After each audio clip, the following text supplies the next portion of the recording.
You're listening to The Real Estate Ride. Make sure to subscribe and enjoy the show. Right now, real estate is interesting, right? Like, there are a lot of people that are unable to afford rent. There are a lot of people that are unable to afford to buy a house as far as they're concerned. And that may be true, especially with interest rates being the way that they are and the federal government doing all of the things that they're doing. That happens all of the time, every time a federal government turns from one to the next. Yes. There is an adjustment period.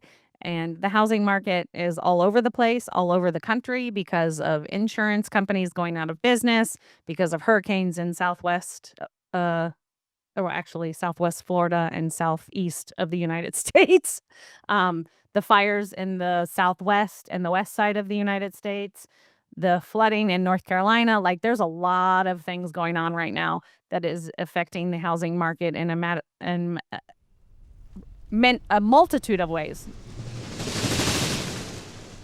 Hey, welcome to the Real Estate Ride podcast. I'm Annie, I'm Jay. and we are here to talk about real estate hot topic, whatever, 2.0 we just said. House hacking 2.0. Why do we call it house hacking 2.0? Well, sorry. There we go. Anyway, the reason why we're calling that is because there is a huge popularity right now in ADUs. Okay. An ADU. Yes, an ADU is an accessory dwelling unit. So consider it like a tiny home. That's what I was going to say. So basically, that's turning your garage or your basement or your attic into a rental space for someone else to live in. Or a she shed, or a he shed, or a they shed, whatever the proper terminology. So in other words, if you own your own property, or if you own property that has the option to have a secondary housing unit placed on this said property, or made into a secondary housing unit on this said property, that is an opportunity to make some money. Yes, in a low risk way. Why is it low risk? Well, if you already own the property, it's low risk because you already own the property. And you don't have to buy another one. Right. You're already living there, so how can you convert your garage to an ADU or a tiny home shed type of situation? Or even rent out a room. We have a client that is renting a room in her house to a traveling nurse or traveling healthcare professional, yes. Yeah. But she does not rent it out to anybody else. She stays strictly within the Furnished Finder clientele. Furnished Finder is a website that is specifically driven towards short-term or mid-term rentals for traveling nurses, traveling doctors, traveling healthcare professionals. It's basically an Airbnb for said demographic. Yes. And you can be very specific on who you want in there. You can say no children, no men, because you live there. So there is not a fair housing attachment to that because you live there. So you get to pick who stays and who doesn't stay. So obviously this client wanted only a female to come in her house, and she was renting her room for $1,000 a month. So we also have another coaching student that rented out a portion of his house, or I should say a portion of their house in Washington State. They lived in the bottom part of the 2-story house, and they rented out the top floor or the main level of the house. Again, they could pick and choose because they had a family living there that they were the owners. They had 2 small children at the time. So they could pick and choose who they wanted. And again, there's no discriminatory anything because you live there yourself. Right. And you are not considered a landlord in that situation. Correct. We had another coaching student that got a house with some terms. So in other words, they didn't use a bank. They did a owner finance deal, and they acquired that property and then lived there themselves, and then ended up having extra rooms. It was just him as a single man at the time. And so he rented a room for, I think, about $200 a week. Mhm. And so he was making $800 a month. Then got into a relationship and bought another house with terms. Good for him. Terms means there's no bank involved, right? So you make an agreement with the owner. I'm going to pay you X amount monthly payment and X amount for the total. X amount down payment potentially. Right. And for X amount of length of time. Okay. All of that is negotiable, and all of that is part of figuring out what works best for you and the homeowner. Yes. And so he ended up converting this property into basically like a boarding room rental. So he's renting by the room. The one gentleman stayed, and then he moved in a couple other people. And so he is cash flowing about $2,400 a month on that house, where if he had it as a regular rental, just renting to a single individual, the rent would be about $1,200 a month. Right. Now, that's not like 100% extra profit, obviously, because if you're doing it by the room, now you're paying for the water, the trash, the sewer. And you have to provide certain things as a boarding house. Like you have to be able to provide furniture Yeah. and beds, furniture for the common spaces, beds potentially. We provide beds in our house hack. Our student provided beds in his house hack as well. Yep. It's not something that definitively has to happen, but it is an extra expense that you could potentially have, as well as, like Jay was saying, all of the utilities for the property, because you can't say, okay, well, you're going to be responsible for water and you're going to be responsible for electric and you're going to be responsible, like different people responsible for different things. That doesn't work. Yeah. So you as the house hacker or landlord in that situation needs to be able to provide the furniture, the utilities, the trash, property taxes, insurance. You can also ask them to provide like personal property insurance for themselves for the contents of their room. Yes. And then Renters obviously insurance. you can take some of the money that you are getting from them on a weekly basis and put towards all of the utilities. But you personally, or your LLC, or however you hold that business, should be responsible for all of the utilities, property taxes, property insurance, things like that. Yes, and it's up to you how much you want to provide. Our one student even provides toilet paper, paper towels, your basic dry stock goods, napkins. So there's no shortages. There's no arguments between house guests. Lots of different things go into play there, but you don't have to provide that either. You can say, Yes, we don't. your toilet paper. We do, actually. You just have no idea that we do. In our boarding house, I guess we do. As you can see, I don't manage that part. We provide some things. We don't always provide everything because our boarding house at the time only has one current occupant. It is a new house hack for us in this situation. And we have one person that moved in at the beginning of May. We have a few other people that are interested in moving in June. But as of right now, there is one person in our house hack situation. For our Airbnbs, we provide the starting stuff. Like I won't provide for an entire month all of your paper products and all of your cleaning products and all of that. I will provide the possibility of a cleaner to come in and an additional charge, and I will provide a starter pack for all of our Airbnbs. So again, it's just personal preference on what you want to do. I would say Annie goes over and above on her Airbnbs as well, because she provides snacks and water and more snacks. Now, I do that because people arrive at Airbnbs at all times of the day and night, and you could have been on a plane for 6 hours. You could have been in a car for 18.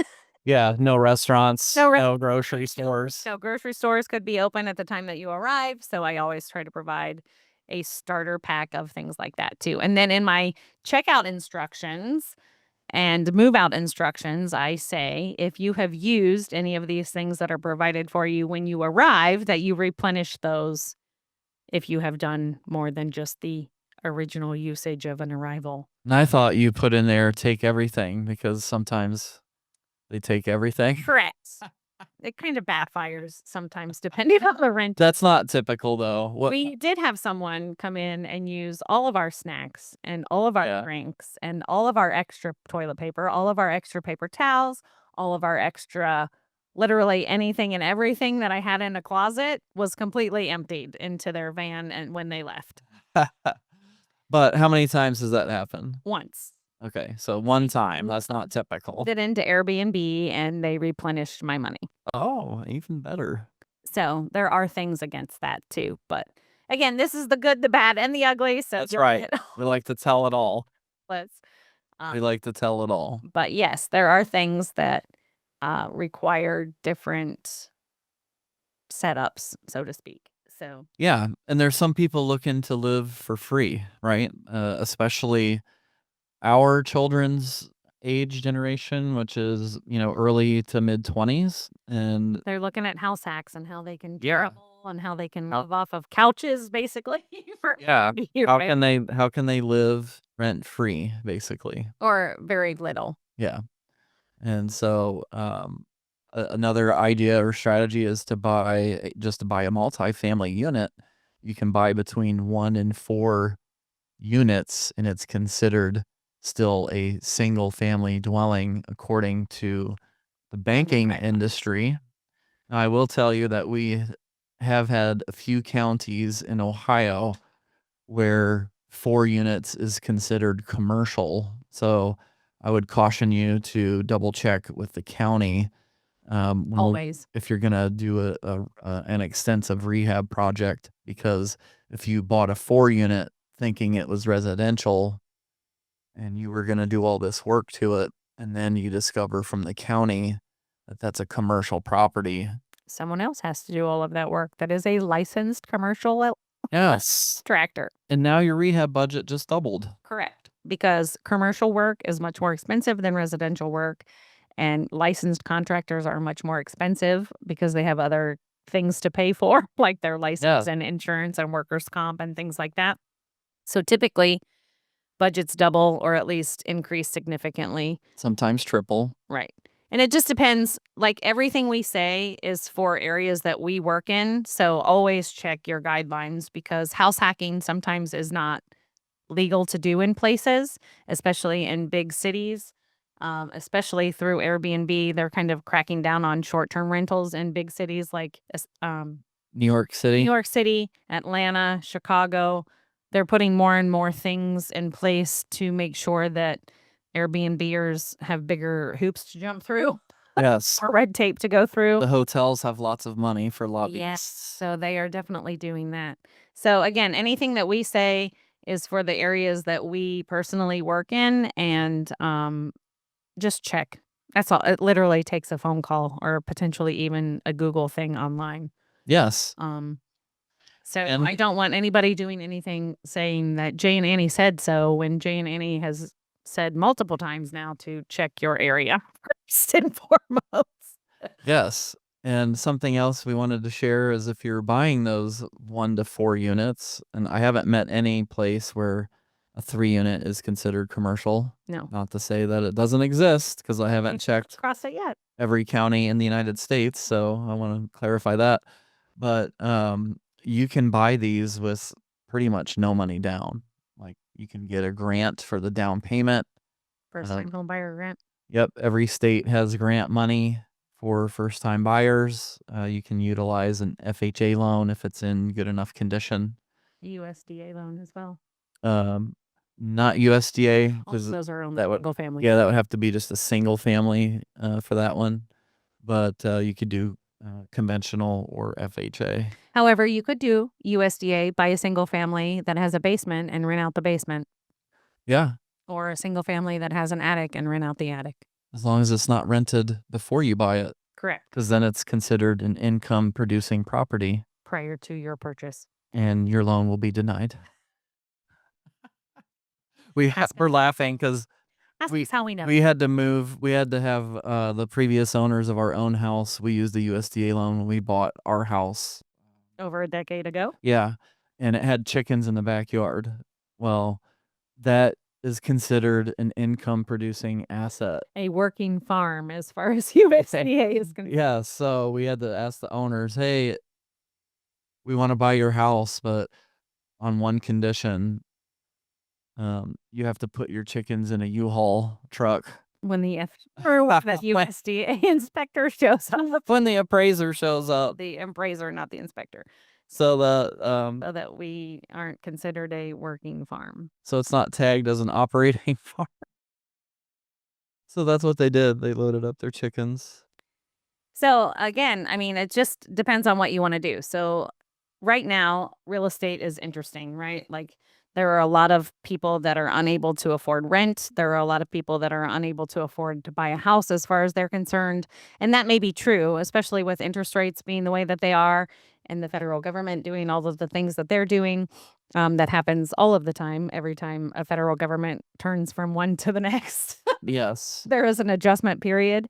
And the housing market is all over the place, all over the country because of insurance companies going out of business, because of hurricanes in southwest, southwest Florida and southeast of the United States. The fires in the southwest and the west side of the United States, the flooding in North Carolina. Like there's a lot of things going on right now that is affecting the housing market in a multitude of ways. Easy for me to say. So when that comes into play, the housing market kind of jumps all over the place. We were looking at comps this past week, I should say, in Florida for a property that we were looking at, and the comps are less than what the house sold for in March of last year. Yes, 10% decline in 14 months. So you just kind of have to figure out what area is best to invest in, and if you're looking to move, what are the optional things in order to get a house, and that's what we're talking about now. So house hacking, if you yourself purchase a property that you can turn into a moneymaker for yourself and live there for free, like Jay was talking about the duplex, triplex, quadplex situation. Or if you can find a house that has like a split level that you can definitively cut off one part of the house to the rest. Or if, a 2-story that has that same situation. There are a lot of things that I'm seeing right now that are like walkout basements that you can add. Yep, that's what I was gonna say. We were just talking about digging out the side of a foundation and just adding a walkout with a basement egress window. And so for, possibly $20,000, maybe 15, but depending on where you're at, maybe more. Right. But somewhere in the 15 to 25 range, you could dig out one side of your foundation, add a door, add a window, an egress window in a bedroom. So again, if you have a house that you've owned for a couple of years and you have that 2.3 interest rate or 3.5 interest rate and you don't really want to sell, but the house isn't big enough or the house is too big, depending on what your situation is. Yeah. There are a lot of different options. There are a lot of things happening right now where generational housing is happening, where multiple generations live in the same house. My sister and my parents and their families lived together for several years. There are a lot of our friends that are doing that. Like our friends that are our age are moving in with their parents, and then their kids are moving in as well, so that there's 3 or 4 generations living in a house because housing's crazy right now. You can't find anything. Things are going for $20,000, $30,000 over list price potentially, depending on how high the market is, or your house is underwater, depending on how screwed up the market is. And it could be anywhere all over the country. Like that's happening right now, real world, this past week. Yes. In situations that we've been involved in. The house in Florida is 10% less than what it was a year ago for what it sold for. The house that my parents just tried to buy in the town that we live in went for $25,000 over list price and had 16 offers. Like there is just no rhyme or reason to anything that's happening in the real estate realm right now, I feel like. So with the unknowns and all of that, like if you're going to do creative deals, or you're going to do something like this, make sure that I would recommend that you get a fixed interest rate. For sure. You don't want it to adjust in 2 years and maybe the market dipped down, your property's worth less, and your interest rate just went up and you want to refinance and now it's worth less money. Right. So you're either A, unable to refinance, so you're stuck with the new higher interest rate, or B, you have to pay, like Right. You can't. you have to bring money to close to Right. do your refi and into a permanent loan. So, and then if you're doing creative deals, lease options, land contracts, or subject to deals, subject to is where you're taking over subject to an existing mortgage, staying in you're paying up the place. payments for Yeah, somebody you're else. going to pay their payment. You're just kind of taking over their loan in a simple layman's term. Then make sure you're doing a long-term agreement, More Now, than a year. preferably 30 years. Like you're just extending it out for 30 years, or maybe there's 20 years left on the loan. You just do it for 20 years. It just depends on the situation and what you're after, honestly. And there are a lot of people out there right now, again, in the age bracket of our children. And I would say even to like 30, that they just are so distraught with good reason, right? Like they are so distraught because the economy is bad, the housing market is crap. They can't get a loan because the loan Their view. they can't get a loan because the loan criteria has tightened up. The housing market is crap. Minimum wage is crap as well. Like everything is against them, right? So they're looking for different ways of doing things. And again, it's not just that age group anymore. Like it's trickling into different age groups too. Like they just cannot see where any of it's going to work. And they're going to be stuck in the situation that they're currently stuck in.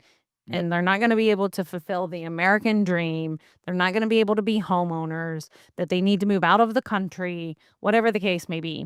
So these are options and different things that, again, thinking outside of the box might be able to create a scenario that you would have never dreamt possible Yeah. otherwise. Yeah. So, And if you are thinking about an ADU, one of those separated dwelling units, make sure you check with your local village, township, city, county, and even state zoning. level. What are the zoning requirements?